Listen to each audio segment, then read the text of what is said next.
Comme tous les samedis soirs dans le 20h, c'est l'heure de votre rendez-vous avec la culture.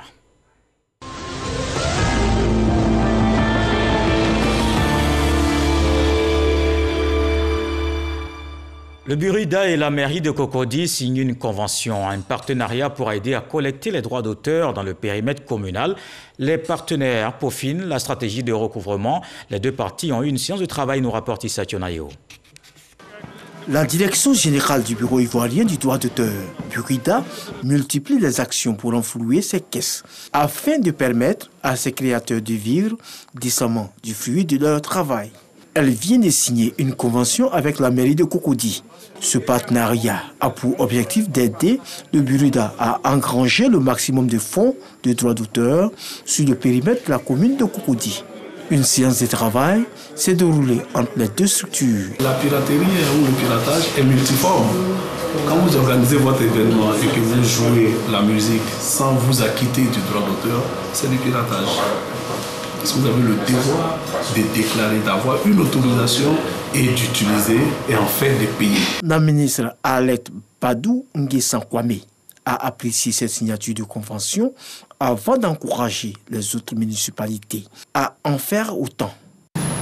Aujourd'hui, nous avons des projets et parmi ces projets, nous avons les conventions avec les collectivités et qui viennent de se concrétiser il y a 2 semaines avec la grande commune de Cocody qui a décidé de nous aider, d'aider le directeur général à rentrer dans l'effectivité de vos droits en tant qu'artiste. Le Burida a réussi à recouvrer en 2019 environ 4 milliards de francs CFA sur l'ensemble du territoire. Une somme globale prélevée sur tous les utilisateurs de droits d'auteur. Ce même montant a été également engrangé en 2020. Ce, malgré la pandémie du coronavirus. Pour les années à venir, le Burida envisage de récolter sur le terrain 6 milliards de francs CFA. La communauté Lobi de Bouna a célébré les 2 ans de règne de son chef. Les cadres et élus de la localité sont mobilisés pour l'événement. Les populations ont exprimé leur reconnaissance au chef pour toutes ses actions en faveur de la cohésion et la paix. Herman Yamien. Installé depuis le 25 mai 2019, cela fait maintenant 2 ans que Binsare Nye préside aux destinées de la communauté Lobi à Bouna. 2 ans que ce dernier se bat comme il peut pour semer les graines de la cohésion et de la solidarité au sein de sa communauté. Pour ce 2e anniversaire de son règne, les populations sont venues de toutes les contrées pour le célébrer et l'honorer. Le lobby, c'est vrai, ce n'est pas aujourd'hui où il est, disons, cette force-là qui doit impulser le développement dans le Bunkani, ce n'est pas aujourd'hui qu'on va se laisser distraire. Parmi les nombreux convives, les cadres de la région du Bunkani. Tous ont effectué le déplacement pour lui témoigner leur soutien et leur respect, et enfin pour l'exhorter à poursuivre ses actions de cohésion sociale. Toutes les populations de Bouna se sont donc réunies comme une seule personne pour venir manifester leur joie autour de notre chef. C'est cela la cohésion sociale, c'est ce que nous voulons pour le Bunkani. L'occasion a été belle pour nous de rappeler tous les fils et filles à s'unir auprès du chef des lobbies de Bouna pour le règlement des questions qui concernent notre peuple. Comme on a coutume de le voir, le chef ne s'exprime pas en public. Mais pour l'occasion, le chef Binsare Nye a décidé de prendre la parole pour traduire sa reconnaissance aux siens. En 2019, je l'avais dit, je venais apporter ma contribution à la cohésion, à l'unité des filles et fils de Bunkani. Donc je suis heureux que mes enfants, mes frères cadres, puissent aujourd'hui m'épauler. Le chef de la communauté Lobi a insisté sur la contribution de tous les fils et filles de la région à œuvrer au renforcement de la cohésion afin de faciliter le développement du Bunkani. 1 an déjà que le Premier ministre Amadou Gon Coulibaly est arraché à l'affection des siens et de la Côte d'Ivoire tout entière. Une perte difficile évidemment, un grand vide pour le Poro. À Korogo, une lecture coranique pour le repos de son âme. Kwadio Kwame. Bondala, Place mythique retenue pour la lecture coranique pour le repos de l'âme de l'ex-premier ministre Amadou Gon Coulibaly au titre du premier anniversaire de l'illustre disparu. Sous la direction de l'imam central de Korogo, la communauté musulmane a prié et demandé à Dieu de retenir seulement les actes positifs du défunt Amadou Gon Coulibaly afin de lui ouvrir les portes du paradis. Des prières sont faites non seulement pour le repos de l'âme d'Amadou, dont le décès constitue la circonstance qui nous unit, mais pour le reste du pays, à commencer par le président de la République, le père spirituel d'Amadou. Tout le monde a prié ici pour qu'il ait une longue vie, pour qu'il ait une bonne santé, pour qu'il soit éclairé dans son combat pour le développement de la Côte d'Ivoire. Les imams ont récité plusieurs fois le Saint-Coran. Les sacrifices ont été partagés. Nous demandons à Dieu, le Tout-Puissant, d'accueillir Amadou Gon auprès de lui, dans son Firdaus, qui est le plus haut des paradis. Depuis sa mort, nous ne faisons qu'en demander aux man, à nos ancêtres, de prier pour lui, pour que son âme se repose en paix. Et la prière d'aujourd'hui, c'est une prière sacrée et que le Seigneur nous donne encore un autre Amadou Gon pour nous satisfaire. Lecture intégrale du Coran à plusieurs reprises, sacrifices. En musulmans pratiquants, les guides religieux ont demandé à leurs coreligionnaires et à la population tout entière d'accepter la disparition d'Amadou Gon Coulibaly et de prier pour le repos de son âme. Et on retrouve justement notre invité de la page culture pour en parler, Vénance Conan, directeur de Fraternité Matin. Cette autobiographie d'Amadou Gon Coulibaly, écrite avec votre participation et celle d'un journaliste franco-tunisien, Ziad Limam, quel est au juste votre niveau de participation dans cet ouvrage? Disons que c'est nous qui avons écrit. Nous l'avons écouté, nous l'avons enregistré, nous l'avons retranscrit, nous l'avons mis ces paroles sur papier. Voilà. C'est en 2019 que ça commence. C'est en septembre 2019. On a terminé juste avant son décès. En ce moment précis, en 2019 déjà, qu'est-ce qui vous a donné comme objectif pour ce livre? C'est lui qui voulait parler. Ce n'est pas nous qui l'avons sollicité. C'est lui qui voulait parler, c'est lui qui voulait se faire connaître. Je crois qu'il y avait certaines images... Se faire connaître autrement? Oui. Il y avait certaines images que les gens avaient de lui qui n'aimaient pas, qui le blessaient. On le présentait comme l'homme un peu replié sur son clan de Korogo, de Sénoufo, alors qu'il est totalement différent.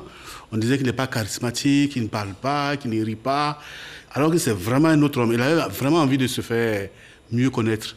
Et on sent qu'il en a vraiment souffert dans l'ouvrage, il le dit. Oui, cette image-là, ça lui... Et il était gêné même d'avoir à dire que parmi mes proches, il y a celui-là qui n'est pas de Korogo. Il nous disait, chaque fois qu'il y a quelqu'un de Korogo qui a une promotion, on pense que ça vient forcément de moi. Et quand c'est quelqu'un qui n'est pas de Korogo qui a une promotion, même si c'est de moi, on ne veut pas le reconnaître. Donc voilà, alors qu'il a vécu. C'est vrai, il y avait cette dualité en lui. C'était l'homme de Korogo, c'est vrai. Mais aussi c'est l'homme d'Abidjan. Il est né à Abidjan. Il a grandi à côté, là, au 150 logements. Ses amis d'enfance, c'est Yves Zougo Junior. Quand il était à l'université, ses amis, c'était Kireseka, Thiam Tidjan, etc. C'est vraiment un homme universel, c'est un Ivoirien, vrai. Son directeur de cabinet, qu'il a choisi lui-même, n'est pas de Korogo. Son chef de cabinet n'est pas de Korogo, son chef de protocole, bref. C'est un Ivoirien, mais on lui a collé cette image-là, il comprend, hein. Il sait que la politique, c'est comme ça. Ses adversaires, ils cherchaient à l'atteindre quelque part, ils ont trouvé cet angle-là. Amadou Gon Coulibaly, Le cœur et l'esprit, un livre qu'on découvre avec Alexis Ouedraogo et on se retrouve. Amadou Gon Coulibaly, Le cœur et l'esprit. L'œuvre autobiographique vient un an après le décès de l'ancien Premier ministre, lever un pont de voile sur son histoire. Les auteurs le diront lors de cette cérémonie officielle de présentation de l'ouvrage. Amadou Gon Coulibaly a voulu écrire son histoire, se raconter pour se souvenir et se découvrir aux autres. En mai-juin 2019, Amadou Gon est donc Premier ministre et il a ce besoin assez fort de se raconter, de parler de lui tel qu'il est, tel qu'il se sent et non pas tel qu'il est vu ou tel qu'il est caricaturé comme cette espèce de technocrate, d'homme du Nord, de hauts fonctionnaires, alors qu'ils se sentent complètement différents, ils se sont multiples, ils se sentent divers, ils se sentent ivoiriens, ils se sentent aux quatre coins de ce pays, et il a envie de le dire et commence cette aventure de ce livre. Si les grands hommes ne meurent jamais, ces mémoires d'Amadou Gon Coulibaly sont désormais couchées dans ce livre témoignage comme une offrande à tous, un acte fort pour la famille. Amadou Gon le discret, Amadou Gon le secret, apprécie fortement, de là où il est, j'en suis certaine, votre œuvre. Si l'œuvre reste suspendue dans le temps par la tragédie de cette symphonie inachevée, ces 155 pages restent le témoignage vivant de l'homme, sa parole, son histoire, son souvenir. Et justement, dans ce souvenir, parlons de son enfance. Il a gardé vraiment un très bon souvenir d'Adjamé. Ensuite, il y a eu Cocody 150 logements, et surtout ces années de collège à Dabou. Et puis, c'est différents contacts qu'il a eus ensuite, mais il est resté en contact avec toutes ces personnes qu'il a rencontrées. Oui, au 150 logements, il a grandi avec Isaac D, qui travaillait à son cabinet jusqu'à ce qu'il décède. Yves Zogbo Junior, qui est son ami, qui est resté son ami depuis toujours. Kéré Seka, qu'il a connu en France. Ils ont fait le lycée ensemble. Ils ont eu tous deux une bourse fac pour aller étudier en France. Ils sont restés ensemble jusqu'à sa mort. Son meilleur ami, Amichia, qui était dans son cabinet, il a fait le poro avec lui. C'est un homme de Bassam. Voilà, c'est un homme de tous les horizons. Et il disait, son père, qui était lui aussi ingénieur comme lui, ils ont fait la même école. Des grands travaux, oui. Il était député. Il dit, mais les amis de mon père, ils venaient de partout. C'était des Ivoiriens de tous les horizons. Et ils jouaient aux cartes jusqu'au matin. Voilà. Mais à la lecture justement de cet ouvrage, on a senti cet hommage à son père, à qui il a peut-être voulu ressembler, côté études, oui, carrière politique. Il avait une admiration sans borne pour son père. Et effectivement, il est devenu ingénieur comme son père. Et en politique aussi, il y avait son père, mais surtout Alassane Ouattara. Il a eu deux pères, son père biologique et Alassane Ouattara. Alassane Ouattara qui rencontre autour de 90. Autour de 90, lorsqu'il était aux grands travaux. Et Alassane Ouattara était Premier ministre et il a appelé à son cabinet. Et il y a eu une rencontre entre Alassane Ouattara, Oufoué Boigny et lui. Oufoué les a appelés et il lui a parlé, il ne nous a pas dit le oui, il n'a pas dévoilé. Oui. Mais je crois que ça a été le moment fondateur de leur relation. Donc, il a parlé justement de sa générosité et il a dit que dans la famille, Gon, quand on donne, c'est dans la discrétion. Oui, il a parlé de son père qui était musulman mais qui a fait plein de dons à l'église de Korogo. Il est allé en Israël, il est revenu avec plein de choses qu'il a offertes à l'église. Et lui aussi, il le fait, mais dans la discrétion. Mais c'est peut-être pour ça aussi qu'on dit qu'Amadou Gon n'était pas généreux. Il y avait un peu ça. Il n'aimait pas sortir, il n'aimait pas se montrer. Parce qu'il n'en parlait pas. Parce qu'il n'en parlait pas, bon, ça a son honneur. Mais c'est un monsieur qui n'aimait pas sortir. D'abord parce que la politique ivoirienne, vous savez comment c'était. Hein? Il a fait la prison, il a été menacé de mort, il a dû se déguiser parfois même pour pouvoir se sauver. Donc, ce n'était pas un homme qui sortait, il ne s'exposait pas. On ne le voyait nulle part, donc chacun a imaginé ce qu'il voulait. Et un de ses grands regrets, il disait qu'une de ses filles voulait qu'ils aillent prendre un brunch dans un grand hôtel au Plateau. Il cherchait ce temps-là pour aller le faire, mais il n'a pas pu trouver. Il dit que c'est quand il va à Paris qu'il a le temps d'aller au restaurant. Mais à Abidjan, il ne peut pas. Oui, en raison de toutes les charges, évidemment. Voilà, sa charge, et puis pour des raisons de sécurité aussi. Je voudrais qu'on revienne sur sa relation avec le président Alassane Ouattara, qu'il a rencontré. Et c'est vraiment un amour paternel qu'il a gardé jusqu'à son dernier souffle avec le fameux « Je vous aime, monsieur le président », quand il revient début juillet. Et ça, c'était vraiment, ça venait du cœur. Et quand on l'écoute, il voit une vraie admiration, une vraie adoration au président Ouattara. Il le considérait vraiment comme son père. Surtout que quand il a eu son problème cardiaque, le président a usé de toutes ses relations pour qu'on puisse lui faire cette transplantation-là. Il en a parlé sans tabou. Et je pense que c'est la première fois qu'il en parle aussi ouvertement avec tous ces détails. Tout à fait, tout à fait.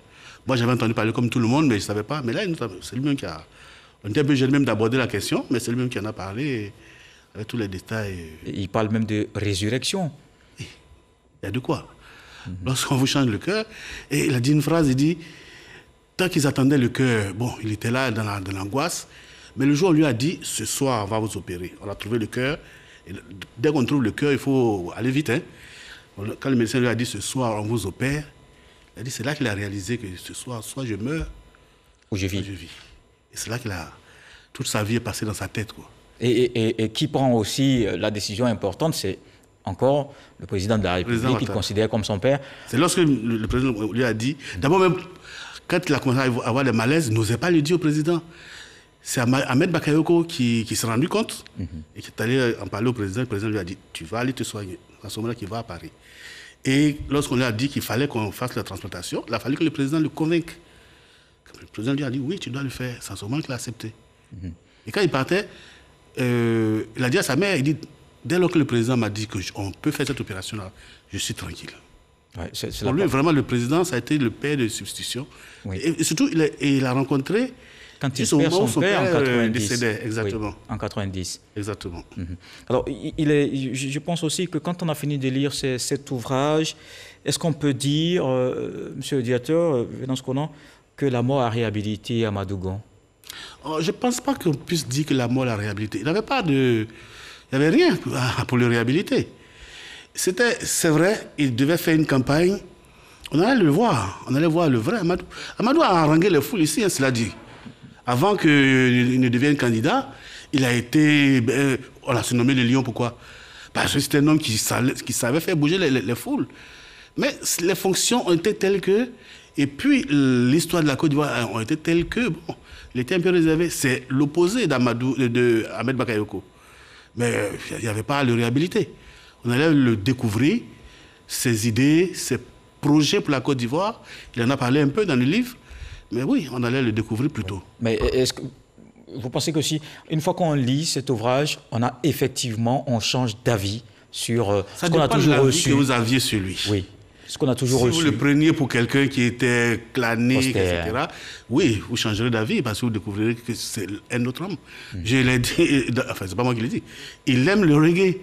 Et il aime bon parler. Dans sa voiture, quand il va au travail, il écoute ou du balafon ou du reggae. Oui. Bon, voici très attaché à sa culture. Quelqu'un qui aime le reggae, c'est quelqu'un qui n'est pas forcément mauvais. Oui, et il y a finalement une morale aussi dans cette histoire, c'est qu'il faut toujours se faire sa propre opinion des personnes avant de condamner. Tout à fait. Et je crois que l'objectif de ce livre-là, il n'était pas encore désigné candidat. On soupçonnait un peu, on lui a posé 1000 fois la question, il a toujours éludé. Mais il avait vraiment envie qu'on sache qui est le vrai Amadou. Voilà. Merci. Et il souffrait de la mauvaise image qu'on lui donnait. Merci, monsieur le directeur général Venance Konan. Vous avez participé évidemment à cet ouvrage, Le cœur et l'esprit, Amadou Gon Coulibaly, qui dans une plume vraiment teintée de sincérité parle de lui-même. Un contre-pied parfait à tous les clichés que certains avaient pour le décrire. C'est tout simplement une œuvre alliée. Justement, le sage nous apprend que le temps soigne toutes les blessures, mais il est parfois un traitement difficile à suivre. Ce journal est terminé. Merci d'avoir suivi. Retour de l'actualité 23h avec Eman Guivet. Dieu le voulant, on se retrouve demain.